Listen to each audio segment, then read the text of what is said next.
How's it going, guys? Welcome back to the channel. Today, we're making the H22 look like this. So let's roll that intro and get into it.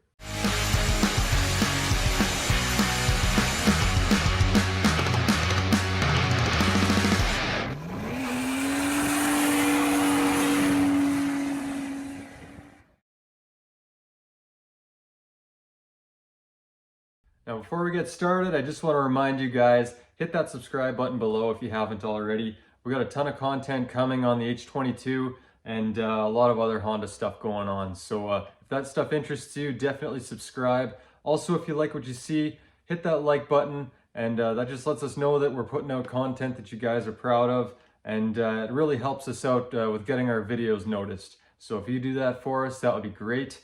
So yeah, enough talk, let's get into this.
Well, guys, I was basically to the point where I was finished installing the cams, and I ran into a problem where these two oil orifices were switched around. So my cam cap would not tighten. It's not made to have, it didn't have a recess in it, so it didn't fit this one. So I ended up having to take everything back apart again so I could switch these around. Now I should be able to repeat every step I just did and get this done. So let's do that quick. This should go a bit faster now since I've done it once already, but let's get this done.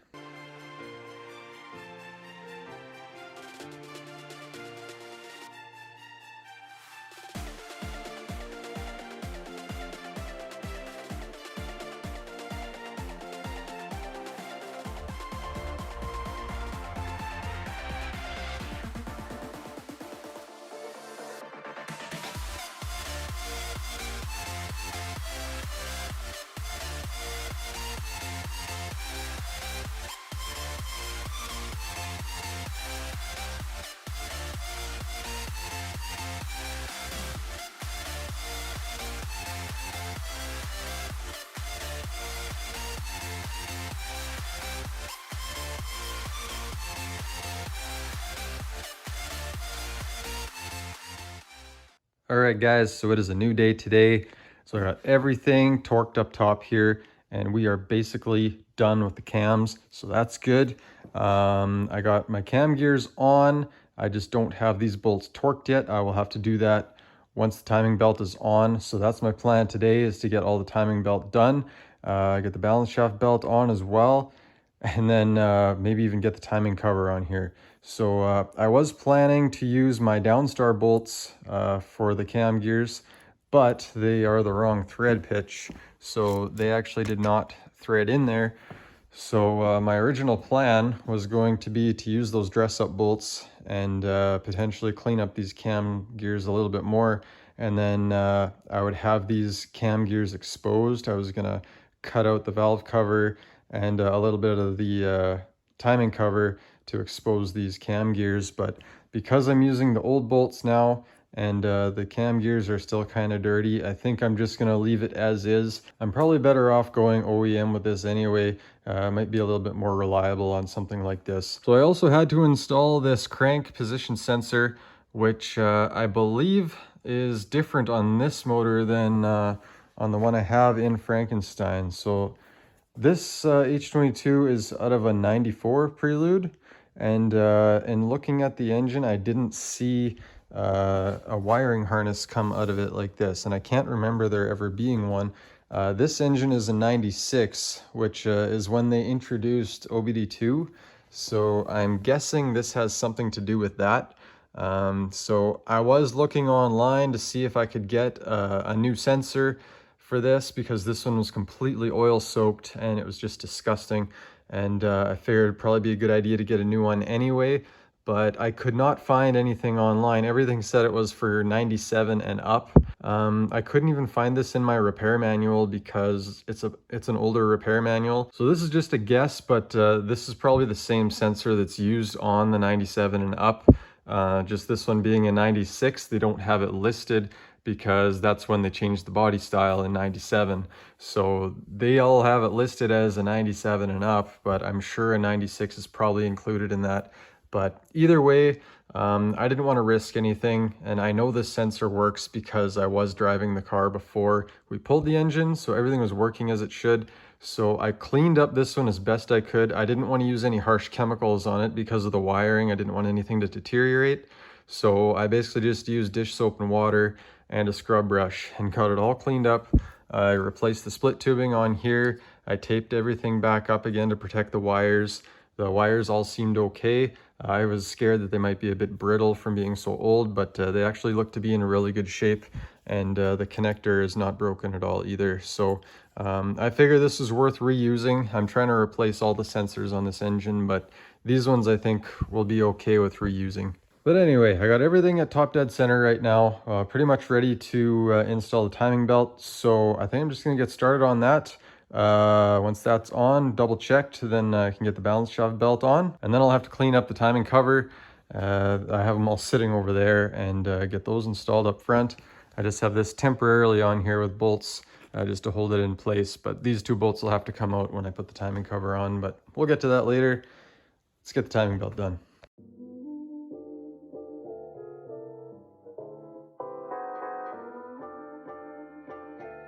All right guys, so timing belt is on. So if you look at the timing marks here, I'm at top dead center. So this mark is lined up with the mark back here. And then cam pulleys are pointing up. And this line is lined up here. This line is lined up all the way across. So I think we are good. Everything's lined up, and now it's time for the balance shafts.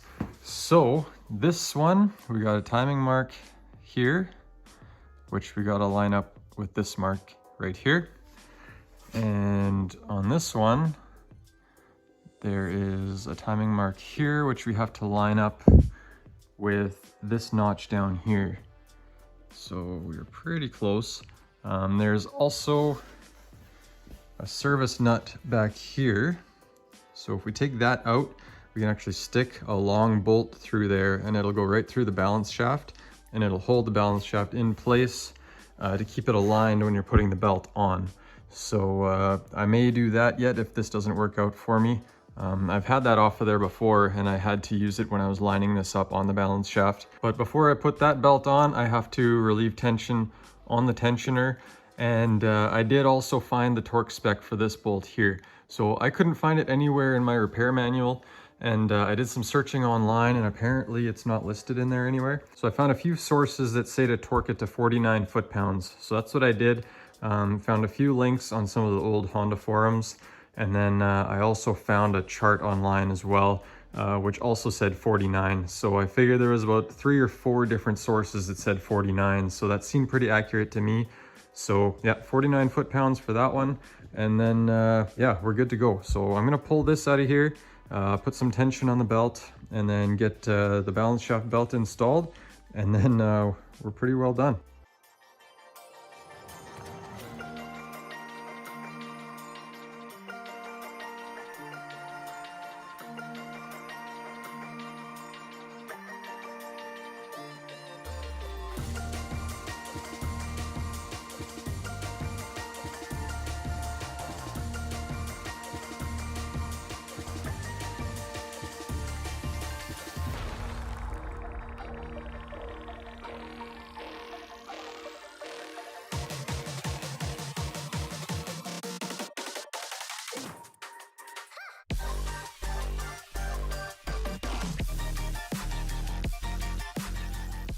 All right, guys, timing belt and balance shaft belt are officially done now. So that was a huge milestone. That was one of the bigger things that I wanted to get done.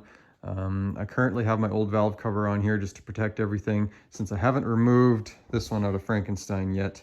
But this is the one that I will be sandblasting and painting. But for the time being, we're just going to use that until I decide that I can work on that. So I had wanted to get the timing cover and everything put on here, but I realized that I still have the engine mount that I have to put in here, since my Hasport kit did not come with that piece. So that I will have to reuse my old one.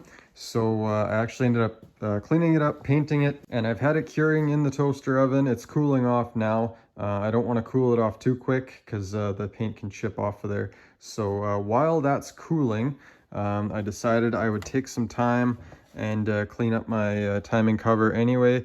I think it turned out pretty good considering how filthy it was before.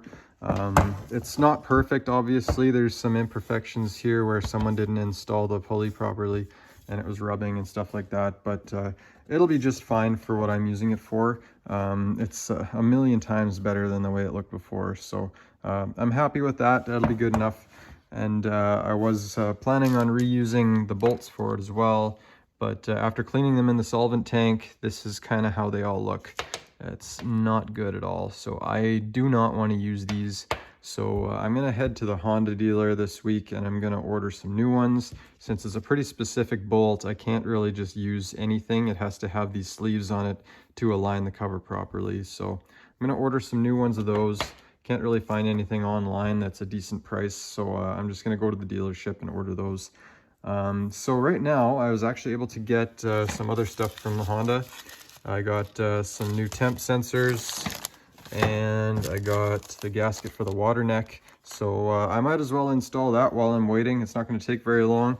Also got a new thermostat and gasket, so I can get that all finished up. So might as well do that while I wait for this to cool. And then by the time I'm done that, we should be able to install the engine mount. So let's get to it.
All right, guys, well, that's about gonna wrap up this video.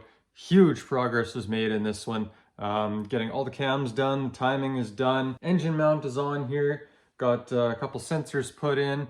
So yeah, just massive progress. I'm stoked on this, guys. There's still a lot left to do before we can put it in the car. I got quite a few parts I got to order yet. But next time, I think what I'm going to get started on is getting this valve cover off of here and get it sanded down, possibly start painting it. We're going to switch out the valve cover with the one in Frankenstein so that I can work on this one and still have the engine covered.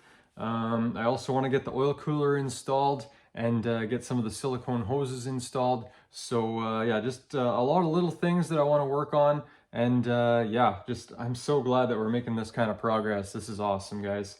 So yeah, guys, if you like the video, give it a thumbs up. Definitely drop a comment below. Let me know what you guys think of this build. I'm stoked about it. I hope you guys are too. And if you guys haven't subscribed already, definitely consider doing so. Hit that button below. And yeah, we'll see you guys next time.